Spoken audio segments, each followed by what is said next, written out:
大家好，我係六 C 班趙日朗。今次影片嘅主題係用電力操作的發明。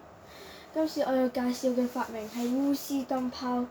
呢個鎢絲燈泡嘅發明家係湯馬斯愛迪生。佢發明嘅佢唔係發明，佢係改良，因為愛迪生將碳絲燈泡改良成鎢絲燈泡。我認為由呢個發明嘅方法係將個鎢絲燈泡插落去上面嗰個燈座嗰度，然後再插落去又通電就可以照明㗎啦。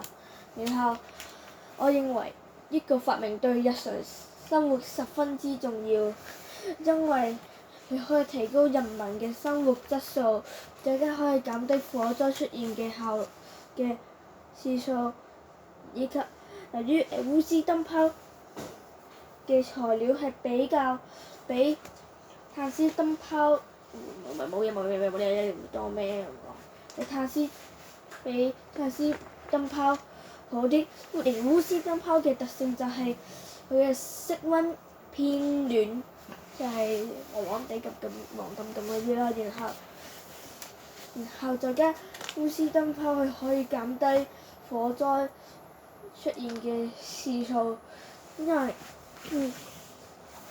因為假如我哋用蠟燭嘅話，蠟燭就會令到蠟燭容易令到人哋發生意外，例如燙傷之類等等嘅嘢。我嘅分享完畢，多謝。